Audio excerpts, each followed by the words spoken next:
Welcome to Roundhouse Roulette, a Walker, Texas Ranger podcast. Each week we recap and review one of the 200 existing Walker, Texas Ranger episodes, randomly selected by Roulette. I'm Evan Dalton, here with my brother Adam and our brother from another mother, Bob Leahy. We hope you're all safe during the current craziness. We thought we'd fight the social isolation by e-hangout and talk about one of our favorite shows. What's new, guys? Yeah, living the dream. Today we'll recap and review Walker, Texas Ranger Season 4, Episode 3, The Guardians. But first, for anyone listening who's never watched the show, we wanted to offer up a brief synopsis of the series. Walker, Texas Ranger is a Lone Star State take on the police procedural following the adventures of a Christian, Native American, Green Beret Vietnam veteran, and Texas Ranger with a black belt in karate in his quest to protect the Greater Dallas Metropolitan Area. The show ran for 9 seasons on CBS from 1993 to 2001. That pretty much sums it up right there. Yeah. As this is our first podcast, we thought we'd all like to share how Walker, Texas Ranger has become a lifelong guilty pleasure for all of us. I mean, for me, Evan and I used to watch it when it was on TV, probably the later seasons. It was on paired with Nash Bridges with Don Johnson, back to back. Wasn't it on the same night as Lois and Clark as well? It might have been. I feel like it came on after Lois and Clark, and we were watching that, so we're like, oh yeah, then Walker. The one thing that blew my mind, I remember that, whatever episode we were watching, they literally got into a fight in a library, and that's when I was hooked. I was like, that's the show for me. I mean, I just remember ridiculous explosions, and they still fascinate me to this day, so, what more could you ask for? Yeah, I think I got into it a little later. I don't think it was till college. And it would be on randomly all day when I was supposed to be in class. And you set your DVR and just take it all in, Yeah, by the time we got to college, Conan was using the clips, and it was just kind of like, dude, this is awesome. The best bits of Walker on tap. Done. I think it's really what helped Chuck Norris project and springboard into legendary status. It's certainly not his acting ability, as I'm sure we'll discuss. I mean, it was kind of like he had this action career in karate as a lead figure in that. And then they were like, okay, we're going to bring all those things together, but neuter it for TV. At the same time, they didn't really neuter a lot of stuff. They just kind of made this really weird sandwich. At the beginning of the episode, they have a really cheesy, lighthearted joke, and then people get murdered in between. And then the end of it, they sandwich it with a really weird joke at the end. So you just really not know what like the tone of the show is, but it's kind of like a murder sandwich, I mean, it's if you guys are familiar with the Chuck Norris movie Top Dog, I believe it is, where he basically gets partnered with a dog. It's like Chuck Norris's take on Turner and Hooch, but Turner and Hooch is clearly like a fun comedy romp with Tom Hanks. Yeah, Top Dog just completely walks the line. Like, you're like, oh, okay, he's going to get out-acted by a dog, because that happens. And, but then, like, someone gets shot in the face, and it's like, wait, I thought this was a kid's movie? Yeah, it's definitely, it's walking, I wouldn't say it's walking the line, it's falling on either side. Wow. Yeah. Anyways. And there was sidekicks, too. Let us not forget that.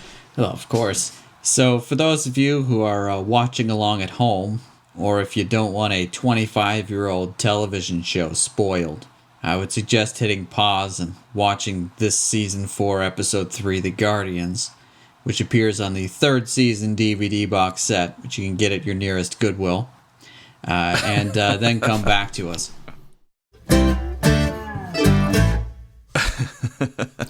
Okay, so Season 4, Episode 3, The Guardians, is, I would say, probably from sort of right where the show really started getting its stride on, but only time will tell as we do more of these, God willing. But yeah, the DVD describes this episode as such. The original air date, October 7th, 1995. When an oil rig worker is found dead, Walker goes undercover to expose those responsible. A group of eco-terrorists led by radical environmentalist Jerry Lee Stark, played by Steve Railsback. All right, so you've got an eco-terrorist is the main villain of the episode, so that's really thinking outside the box right there. Pretty much. I love that they feel the need to point out the fact that Steve Railsback is a guest star in this one, where I believe the biggest thing he ever did was play Charles Manson in a 1975 made-for-TV movie. So, what are you going to do?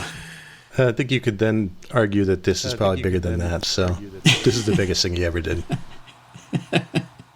Well, I guess let's dive into this episode about how it starts out. A good amount of Walker episodes start with a fishing trip. That's true. They either start or end or are sandwiched by a fishing trip. CD, Walker's friend, and he are on a boat fishing at the start of the episode. And the first thing I noticed was Chuck Norris's hair was longer than I've ever seen it. Like, he usually keeps it, long in the back, but it's kind of questionable if it's a mullet or not because he's right there on the line. And in this episode, he is over it big time. Mm-hmm. It's full-on mullet. Yeah. Well, first of all, you start off, are they on vacation? What's going on there? Is CD's buying a boat? Is that what it is? No, he's selling a boat? No, he's buying a boat. He's looking to buy the boat, the Winky Dink. That's right.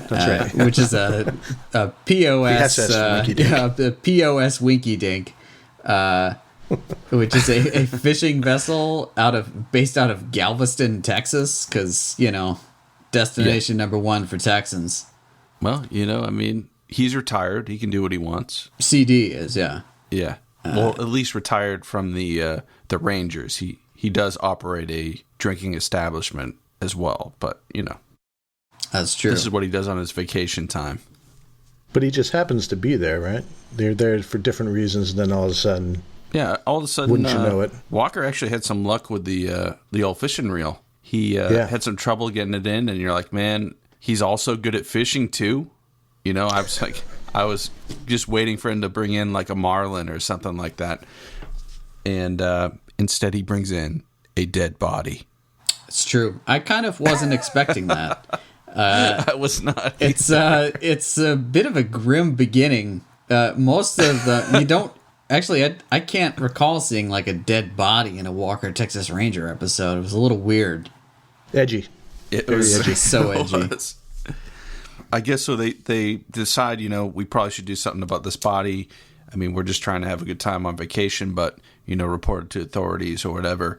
And apparently they decide to send the police via helicopter to greet them, which I thought was a little extreme. But well, it's not even the police. It's the security guys from the oil company that owns the oil rig. So okay. The police are only present when some guy takes Walker's statement, which is like 4 words, and then the police go away, and then the Texas Rangers take over, including CD, who says he's going to fill out some paperwork. I'm like, he's so tired. Yeah, I was a little confused about this episode on a number of things. Like, how did Walker get roped into cutting his vacation short? We know why, but I don't know why. Yeah, it's not even happening in Dallas. It's in Galveston, but, he's a Texas Ranger, so. I am glad he was there, though. That's for sure. Well, if he didn't pull up that dead body, then he just would have gone home. Yeah. It's true. Well, yeah, I guess so. He, as his aside to the police officer, he was like, whoever did it used a heavy caliber load. I wasn't sure how Walker could tell that from, looking down on a body floating around. Yeah, I don't know. Yeah, it's been in the water a while, but he must have had a really good eye. And that was actually his entire statement to the Galveston police.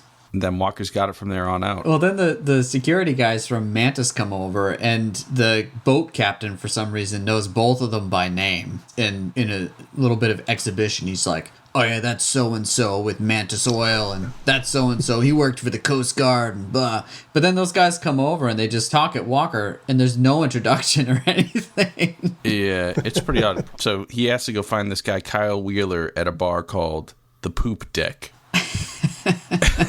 Kyle Wheeler. If you know anything about ships, the back of the captain's cabin is called the poop deck, and being that it's a quasi-nautical, seaworthy episode. I guess that's what they decided to do. So Walker, he jettisons over to the poop deck, and he's, in full discovery mode, looking for this guy who is friends with the cadaver.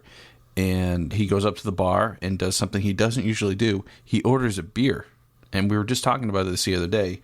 I don't think he ever drinks on the show. Is that right, Evan? Walker's totally straight edge. I mean, a Texas Ranger is always on the job, and so you can't drink on the job. So the first thing I thought when I saw him order a beer, I was like, oh, I guess he has had a beer on the show. But you pointed out, Evan, he actually didn't even take a sip of the beer. He just left it there. It was more for show. It was to get some information out of the bartender. Bob, how would you describe the poop deck as an establishment? It was outstanding. There's wood paneling everywhere, and just some real quality, down to earth people. I definitely saw a guy with an eye patch. Yes, I missed pretty that. awesome. I'm sad to say. Yeah, the clientele was top notch. It's somewhere between like a sailor themed family restaurant and a strip joint. It could be both, maybe at different times of the day. So I guess what happens is he finds a guy, Kyle Wheeler, and Kyle Wheeler doesn't want to talk to Walker for some reason. He books it, man. Flips a table and gets out of there. And what ensues is one of the first of a few chases of this episode. In this case, truck on truck. Were they both? They were both Dodge Ram trucks too, right? I know Walker's. I made a note of this because I'm wondering if this is going to be a theme. But Walker's truck is a Dodge. Yeah. And I'm sure they sponsor the show in some way because he's got this badass gray Dodge truck. And the one that he's chasing is a Chevy. And it's like a Chevy that's like 10 model years older than his Dodge. And so I'm wondering if that's going to be a theme where like the Dodge just takes down a Chevy every time. Yeah, it wouldn't surprise me because he definitely drives that pickup truck for several seasons. Oh, yeah. He must have some really good friends in the body shop because he's constantly denting it and getting it shot at. So, oh yeah, he wrecked it up in that chase. Yeah. He like slammed right into the guy. But I don't think it didn't show any like where, like when he hit him. I don't think I saw. I was like, oh, that must have dented that up, right?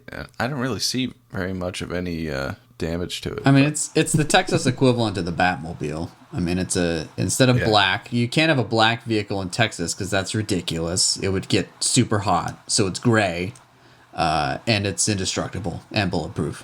I mean, that chase though, there's one part where they're driving through the warehouse or whatever, the boathouse, and I was almost impressed for a minute by just the camera angles and things. Wow, this is not terrible.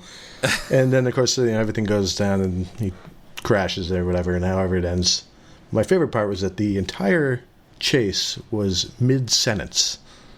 That's basically Walker said, "What do you know about chase?" And then he says, "I'll ask you again at the end, once he catches him."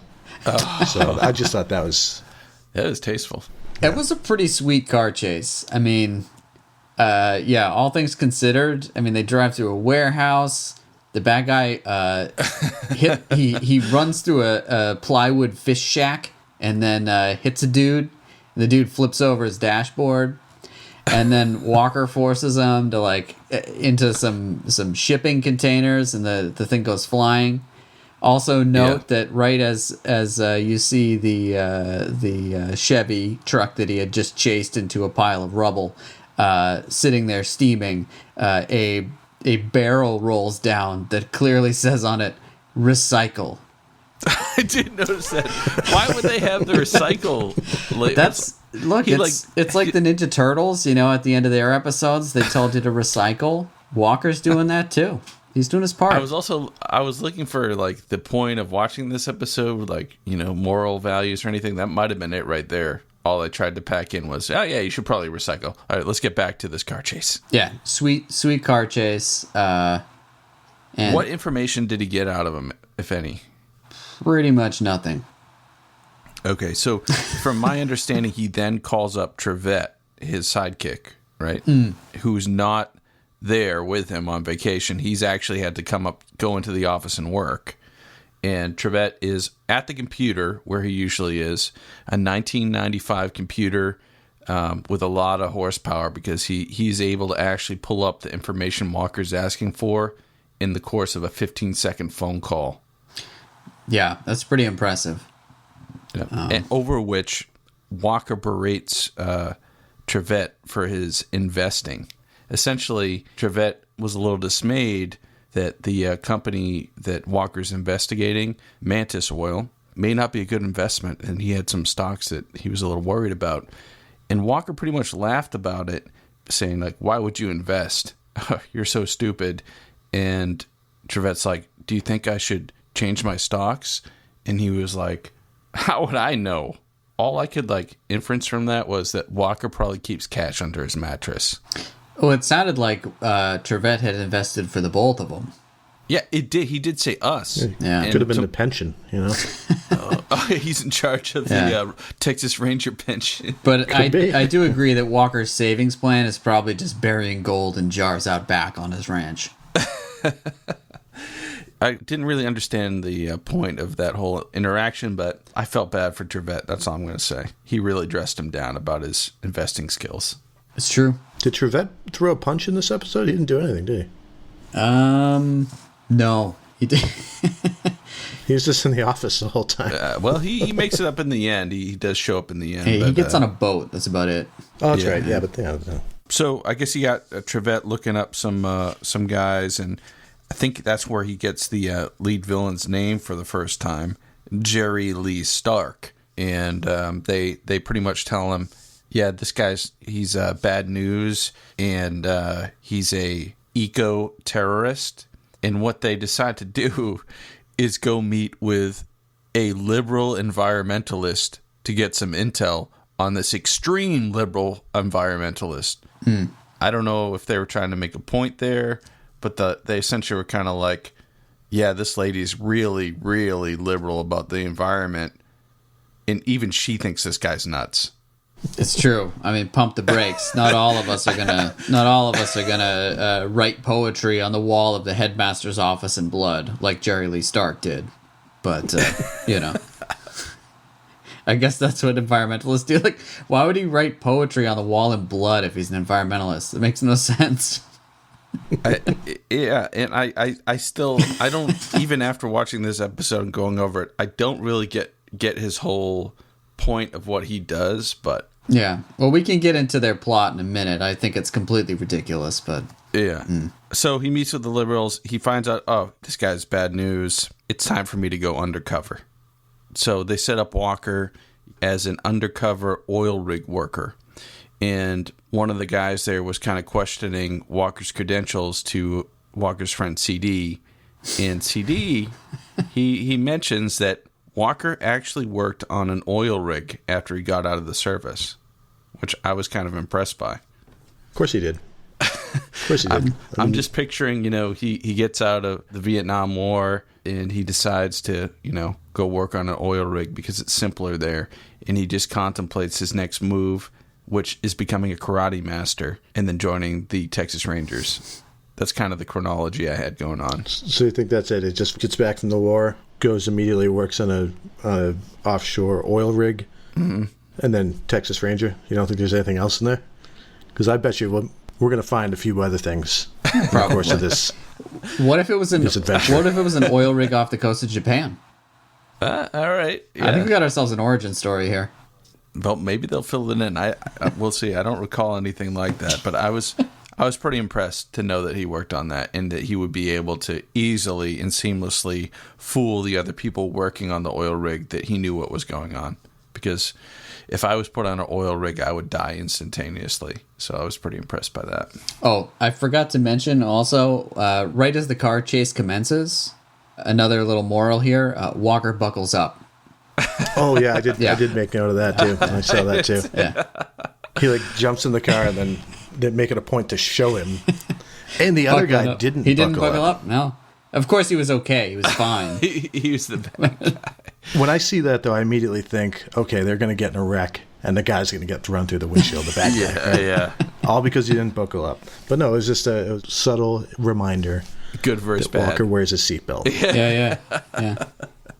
Yeah, so I guess we get our first look at Jerry Lee Stark on the oil rig. They show a bunch of stock footage of oil rigs first, which seems superfluous because they actually seem to have rented out an oil rig for using this. So I don't know why they're using stock footage, but it clearly is.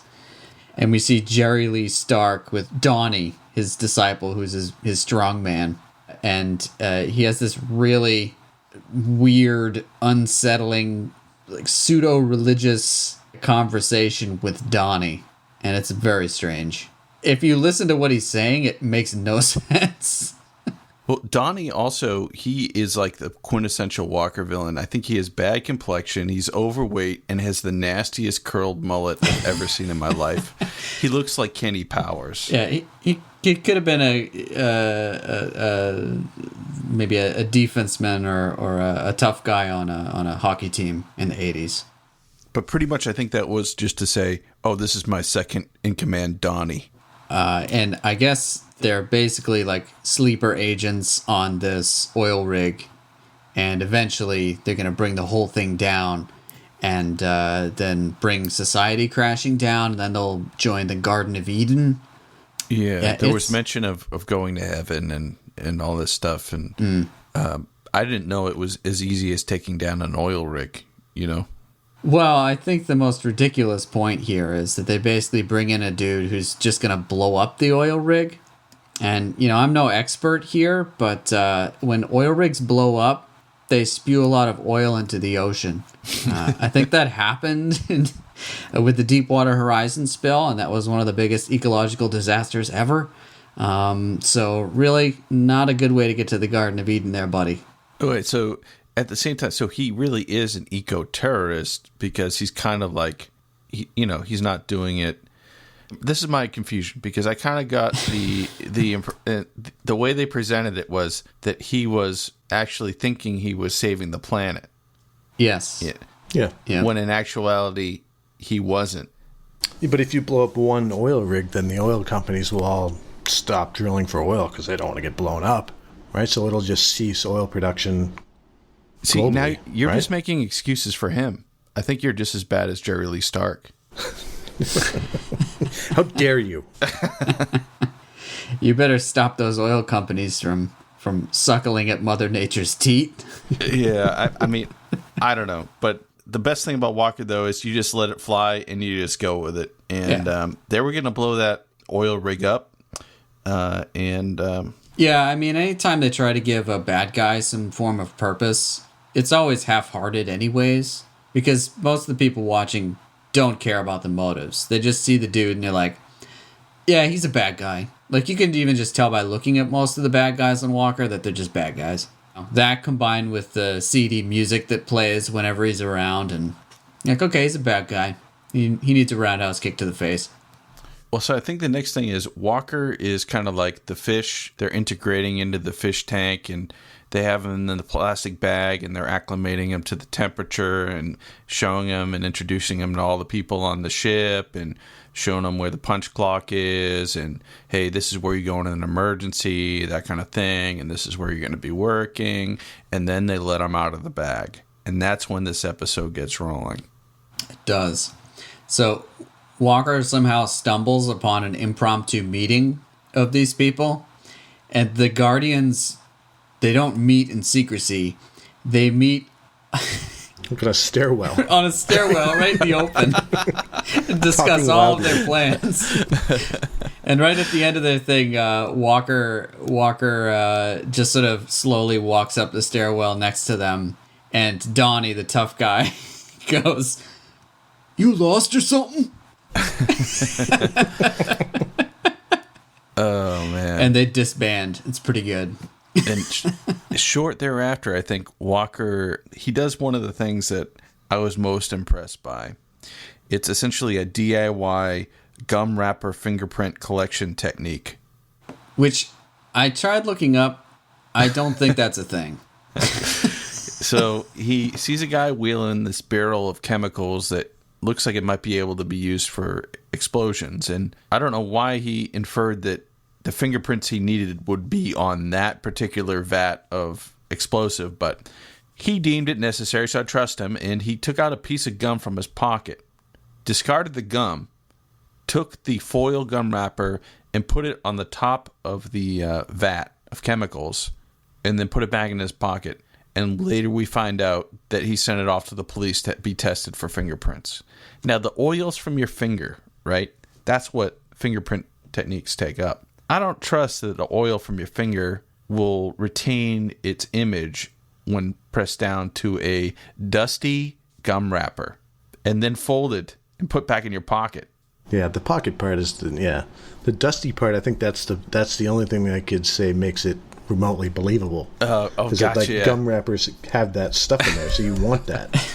So right, but then he just rolls it up into a ball, puts it in his pocket, and then how does he get it to them? So perhaps the least believable part is that he hands it to the guy who's like his contact guy on the oil rig to send it to the Galveston Police Department. So in 1995, the technology they'd use to get that fingerprint from an oil rig to the mainland would be faxing. And can you imagine faxing a fingerprint in 1995? It would just be a blob. Oh, man. Well, I'm glad he was able to pull it off, but I was very impressed by that technique. I may have to try it sometime. So the Galveston PD actually is able to get a hit off of that. And they find out that it's actually this guy who sets bombs. His name is Ray Tilden. Okay. and they say, oh, he goes by Ray Coburn, but his real name is Ray Tilden, right? Yeah. But I went back and looked at it. When they introduced him on the ship, the guy on the ship calls him Tilden. So he used his real name on the ship. Oh, wow. Well, hey, you want to claim credit for these kind of like major crimes. He could be just like, yeah, damn straight, I don't care. So right as this information is actually getting sent to CD and Trevette, who are helping with the investigation from the mainland in Galveston, this is getting phoned into them that this bomb guy is now on the oil rig. And just as he's relaying that information over is when all hell breaks loose. And that's when Jerry Lee Stark decides to, quote, drop the hammer. I do think we are missing when Walker is taking the fingerprints. He put it back in his pocket, and some guy comes up and says, dude, you got to get back to work, bro. Right? That's Patrick Swayze's brother. Right. And this guy who looks like Patrick Swayze comes up and is like, dude, everyone's working here except you. You're taking fingerprints with a gun wrapper. Come on. You want a piece of me? Because naturally it's going to turn into a fight. So they duke it out for a while, and they're on an oil rig. So you got to be pretty careful when you're walking around on an oil rig on all the planks and whatnot. And you could easily fall into the ocean and get sucked away. And it was a pretty good fight. Did you guys enjoy that? It was good. It was good. I feel like Walker was intentionally trying to hold back. Obviously, he didn't want to, cause too much of a ruckus. But he had to defend himself, right? And he's still undercover. He doesn't want to, this guy knows, like, kung fu. So he's kind of just doing this barrel house brawl technique. Right. Well, the guy's Patrick Swayze's brother, so it's genetic. I mean, he has some karate skills no matter what. Yeah. So the fight ends when Walker nails him into a railing, and the railing breaks, and Patrick Swayze's brother falls off the side. Now, I don't know how this physically happened, but Walker was able to catch his hand and held him out off this ledge above the ocean. And for the entire commercial break, too. It's true. I mean, he held on for a long time. Good 3-4 minutes.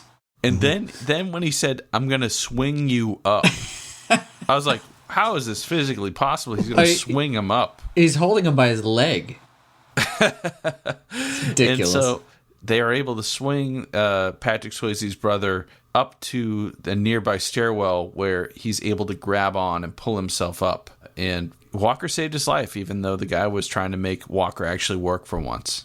An instant bond was formed there. And not only that, Walker got a round of applause from all the oil workers who were gawking and not helping. Yeah, and then so of course everybody's like, well, it's lunchtime, and that brings me to my next favorite segment here. Jerry Lee Stark, the main villain, confronts Walker in the mess hall and kind of tries to feel him out because he's unsure about this new guy who just saved Patrick Swayze's brother, and pretty much tells Walker that, you know, hey, they shouldn't be docking your pay to punish you. You saved that yo-yo's bacon. I mean, that vernacular right there is unbelievable. Dead on bad guy. I've never heard anybody say that before. No, but I'm putting that in my pocket. I'm saving that for later. You'll notice as Jerry Lee Stark gets up to walk over towards Walker, he has a ear of corn on his plate. When he sits down, it's been replaced by steak. Well, he probably stole it off a guy's plate on his walk over there. Really. It's possible, or someone took his corn. It's possible. Yeah. That's before they drop the hammer, I guess. Yeah. So how does this escalate to full on? Well, Stark knows the captain of the oil rig's been shipping stuff out to Galveston PD, so they know there's a sleeper agent, undercover guy on the rig. So they decide to go ahead with their plans instead of waiting, and somehow they've smuggled plastic explosives, massive amounts, onto the oil rig, and that's when it all goes down. So if I remember correctly, Walker is in an office when they break in, and they kill the captain of the ship, and Walker overhears it, and he goes into hiding stealth mode, and then it turns into nighttime, and they're mobilizing to get the explosives onto the ship so that they can blow it up, and Walker, in all black commando fashion, rappels down the side of the oil rig so that he can oversee and watch what they're loading onto the ship. Yeah, it's pretty good. He hides in the shadows, which, you know, for a dude with really pale skin and red hair, he does pretty well. Yeah, so the guys are taking turns loading stuff in, and he jumps down on the raft, and he realizes that there are bombs they're loading onto the ship, so then he quickly gets back into hiding, and I'm assuming he went to sleep somewhere, unless he never sleeps. Oh, he doesn't sleep. But no, that's when he goes to tell the captain, and the captain's like, oh, I'll go radio for help, and Walker's like, you have a gun? And he's like, yeah, it's right here in this locker. And he's like, it's gone. It's gone. It's just like this unlocked locker with a shotgun in it. Yeah, of course it's gone. Yeah, so he goes to radio for help, and he gets shot. And then they proceed to shoot the radios, at which point that's when the people on the mainland know there's something wrong. And my favorite part of the episode is when some rando extra jumps in, butts in on a phone conversation, and just exclaims out like, oh, there's been a problem on Oil Rig 28, and blah, blah, blah, the power's out, blah! And then that's it. That's all you ever hear from the guy. And it reminds me of, like, Arrested Development when Tobias has this one moment as frightened inmate number 2. That's that guy's frightened inmate number 2 moment. Well, I mean, that was definitely a needle that needed to be threaded for the plot. Mm-hmm. So at this point, I believe Trevette and Walker's girlfriend, Alex, assistant district attorney, they fly in to meet up with CD and bring in the local police via boat and helicopter to aid Walker in stopping these eco-terrorists from blowing up the oil rig. So they send out the helicopter, of course, that gets out there first, and I believe they had a rocket launcher. Am I correct? And the explosive guy shoots a rocket launcher at the helicopter, and it blows up instantaneously. And it looked like they overlaid like this stock explosion over the helicopter that just enveloped the whole video of the helicopter, and then it went to the next clip so that you're just like, okay, exploded. So that was explosion number 1, which was pretty solid. It looked pretty good. You know, Walker leaves very little to the imagination as far as explosions go, or leaves a lot to the imagination, I should say. They expect their viewers to sort of fill in the blanks. You know, if there are shortcomings in the animation of explosions, you'll get there. It's okay. Yeah. So they send they blow up the helicopter. The bad guys blow up the helicopter. So really, the only people coming to help Walker is Trevette and a few policemen via a local speedboat, which is really not going to do much of anything to help Walker. So Walker is all by himself fighting hoodlums, which is pretty much what you watch Walker Texas Ranger for, is to see Walker stealthily taking out bad guys one at a time until he gets to the final boss. And he does that here in some pretty good fashion.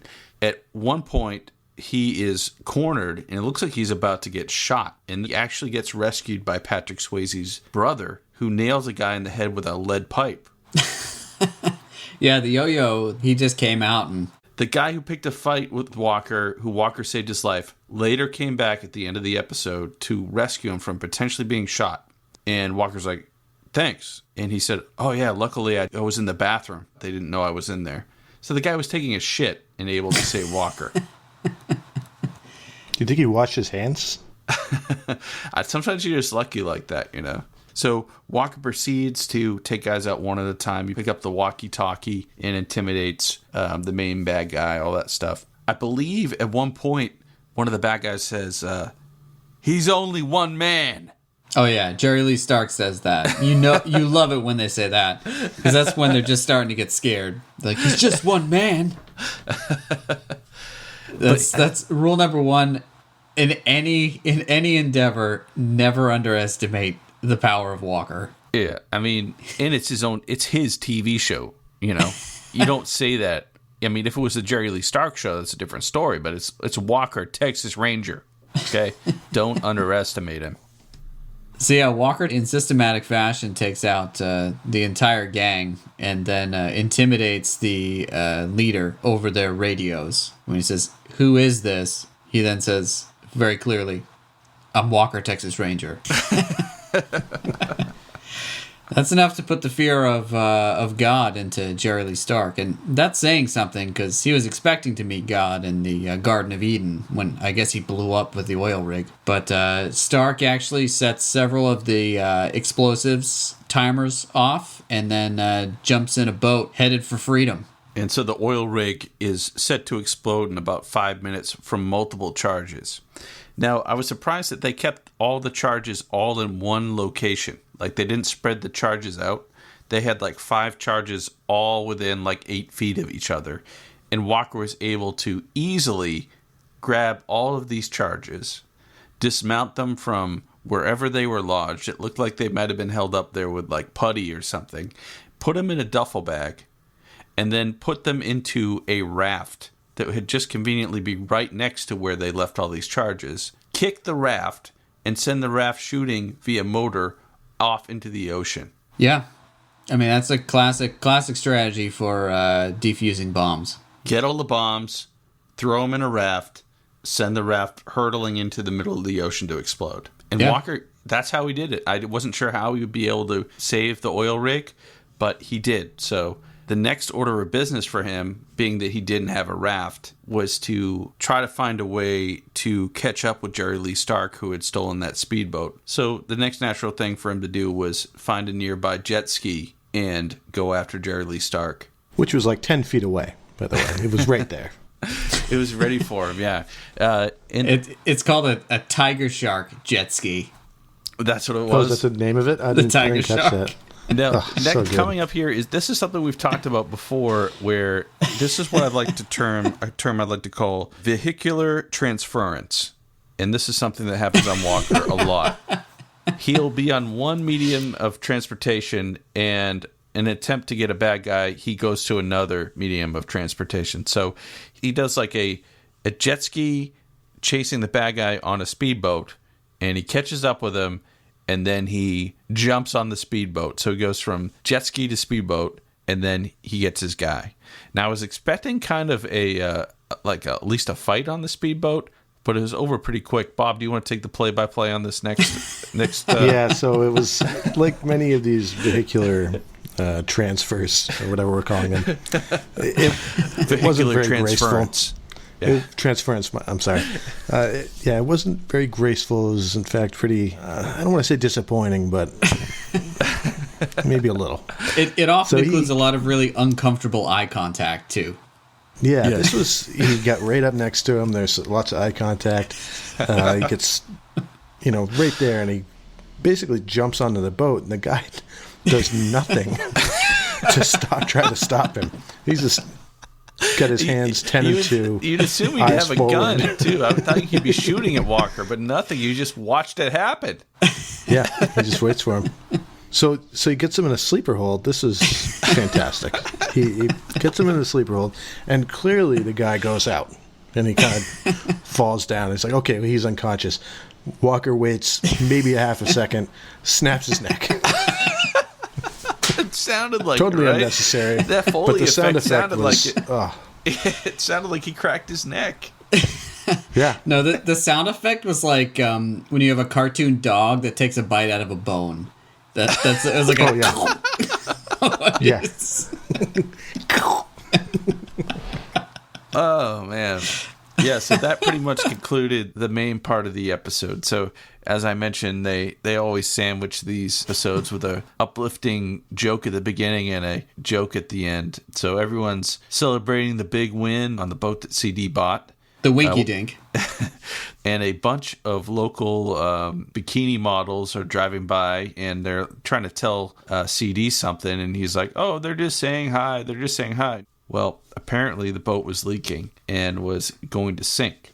And they actually used a lot of special effects to show this, did they not? I would say there may be practical effects, some may say. Just not show anything? Yes. Is that what you mean? Yep. Just him be on the boat, and then the next scene, cut to the scene when they're in the raft. Like I said before, that they expect viewers to have an active imagination. I don't know. I felt that was kind of lame. Well, it's the bookends. They were on the Winky Dink to begin it. They are on the Winky Dink to end it. Well, that sums up the episode. Let's turn to the stats. All right, we're back with Walker episode stats. This is something we're going to return to. We may revise over time, but I've got a few basic stats that we'd like to do for every episode. Now, a guy did have his neck cracked at the end of the episode, but unfortunately for a podcast called Roundhouse Roulette, there were absolutely no roundhouse kicks on this episode. Yeah, that was disappointing. But, so that's going to be going against the stats there. I think maybe the reason there were no roundhouse kicks is because it took place at sea, and you're supposed to have 3 points of contact when you're at sea. So a roundhouse kick means you really only have 1 or even a half a point of contact if you're leaving the ground during the roundhouse kick. So it's possible that he was just adhering to some nautical rules when he didn't roundhouse kick anyone on the oil rig. Could have been OSHA standards too. Mm-hmm. Yep. This is a workplace. Yeah. So we'll keep that in mind. So unfortunately, no roundhouse kicks here. The next one is number of fights, and really, from what I can estimate, there are about 3 fights in this episode. You guys agree on that? Yeah. I think so. Yeah. And it's really only one where punches were actively thrown at him, I would say. Well, you had the guy at the beginning with the car chase. So that was kind of a fight at the He didn't really deck. fight him, though. Yeah, when he pulled him out of the car, is that really a fight? Nah. He pushed the table in his way, but that's not really a fight either. But it was like a truck fight, though. At one point, the trucks hit each other. Sure. So Yeah, I don't know. So I think we have to leave that in. Yeah, Do I we want think to count a car crash as a fight? I don't know. If Walker's in one of the cars, yeah. I think it's kind of a fight. It's a car fight. I'm going Okay, to say all right. 3. So there was that. Then you had... He fights Don Swayze. Yeah, and then you have the end, multiple fights, but that's really just one massive fight. So, Sure. yeah, so I'd say 3 fights. Now, the next stat, number of explosions. I'm saying 2. Yeah, it was also a little low, but... We had the helicopter by rocket launcher, and we had the 5 explosives that were enough explosive to take out a oil rig, put in a raft. The flame was like not high at all. Wasn't that kind of a small explosion? That explosion was a little off. It was underwhelming. It was underwhelming, but still gets that wouldn't have checked. taken out an oil rig. Well, Ray Tilden was really billing it as something that would be a massive explosion, and I was pretty disappointed. Yeah, there was no gas on that, but To be fair, they used a lot of their budget probably on renting an oil rig, so they couldn't really spend a lot more money to blow things up. all right. Well, so there's 2 explosions. Those are those. Next stat we got is vehicle chases, and there were 2 chases: truck on truck, jet ski on speedboat. So we got 2 of those. The bad guy of the episode was an eco-terrorist. Hashtag eco-terrorist. Yep. And this is my favorite stat that we have here. It's going to be something that I'm going to look forward to seeing over time. All these stats we'll have on our website so that you'll be able to track. Say you're a big fan of explosions and you want to watch Walker. Okay, there you go. Say you want to see the most amount of roundhouse kick per episode. You'll eventually be able to do that. Say you have a thing for eco-terrorists. You can find that. Say that does it for you. You'll be able to do it. But this stat right here is one of the oddest thing about Walker, Texas Ranger is they roll credits into the show because the exposition really doesn't matter. We're all here just for the fights at the end. They roll these random credit cards of like executive producer Joe Schmo into the episode so far in that it just blows my mind. How far in do you guys think that the credits are rolling this episode? I feel like this is like 8 minutes. Yeah. It was 7 minutes and 25 seconds into the episode. They're now, still rolling. How many commercial breaks in is that? Oh man, it's at least one or two. That's pretty ridiculous. And I know for a fact that there are others that are even worse than this. So I'm really excited to see. They're like, you know what? Nothing's really going on. Let's throw that name up here in the editing room. That's pretty good. So all these stats are going to be available on our website, which is roundhouseroulette.com. And when we come back, we're going to go into notable episode hashtags. And we're back. We're going to be talking about some notable episode hashtags that will also be available on roundhouseroulette.com for this episode. Some tags that I kind of want to keep that are Walker themes that show up in other episodes. Undercover. That's a classic thing that happens with Walker, and he did a great job going undercover in this episode. He did a great job of talking about going undercover, too. He said, I guess I'll have to go undercover. I mean, yeah, that's worth it right there. And then he did. My favorite Walker hashtag is hashtag one man army. Oh, okay. Where he's all alone and has to take out a bunch of bad guys. And usually there's a quote assigned to it, like in this episode, he's just one man. All right, I like that. That'll be in there. One man army. We're also going to do hashtags of the villains each week because they definitely reuse those very often. Though in this one, I don't know if there's another eco-terrorist. There's got to be interesting. There's 200 episodes. There has to be another one. So eco-terrorists will be there. Also, fishing trip, because they're always going on fishing trips. And if you like to fish, why not, just binge watch all the Walker episodes where he is fishing, which may be all 200. Mullet, because there were some really tasty mullets in this one. Yeah, some real gross ones. And I can't believe you missed it, Bob, but eye patch. I'm definitely putting that hashtag on here because there was a tasty eye patch at the poop deck. You might want to go back and rewatch that poop deck scene. Hashtag poop deck, really. Hashtag poop deck, yeah. We're going to do a chokehold, and we're going to do a car chase, boat chase, unrealistic explosion. We're going to do, because there was a jet ski to speedboat, we're going to call that a vehicle transference. Do you guys have any other hashtags you want to add? Hashtag Winky Dink. That really only worked for this episode, I think. I mean, yeah. I hope, I pray to God it only works for this episode. Okay, so it's that special time of the episode where we decide to give our individual ratings of the episode. We can kind of give our final thoughts, and then we're actually giving our ratings on a scale of 0 to 10. Now, you might say 0. Isn't that a bit low? Yeah, especially for a show that we like, but...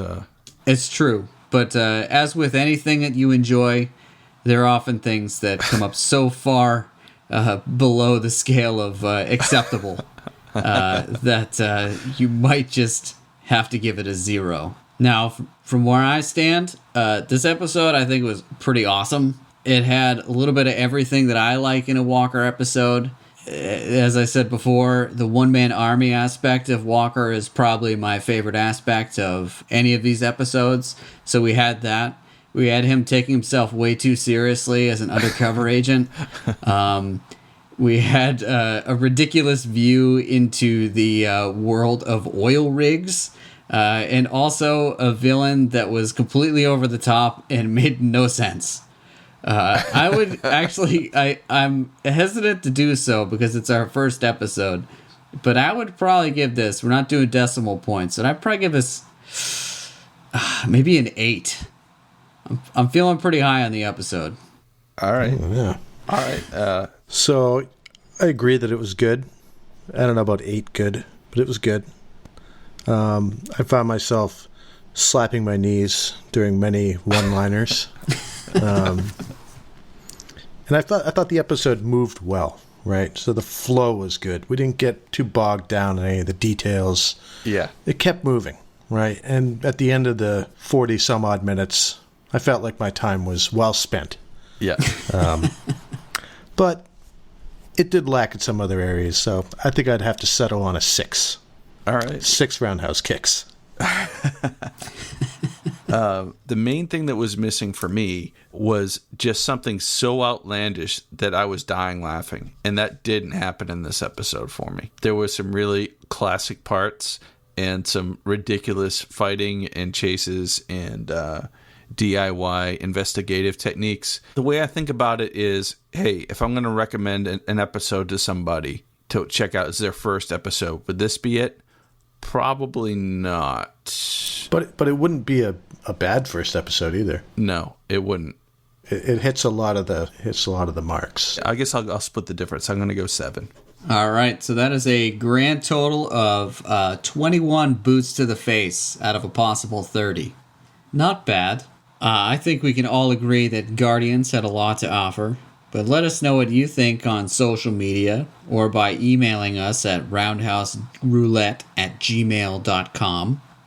When we come back, we're going to spin the Roundhouse Roulette wheel to select next week's episode. I hope it's a good one. And we're back. Bob, are you ready to roll that roulette wheel? I sure am, Adam. Oh, man, I love that sound. Let's see here. All right, this one's Season 5, Episode 2, The Patriot. In retaliation for arresting their leader, a white supremacist group takes a television station and its employees hostage. Yes. All right, we hope you'll join us next week when we share our reactions to Season 5, Episode 2, The Patriot. Share your opinions with us on Facebook and Instagram at Roundhouse Roulette and Twitter at Roundhouse Pod. And rate and review us on iTunes or wherever you get your podcasts.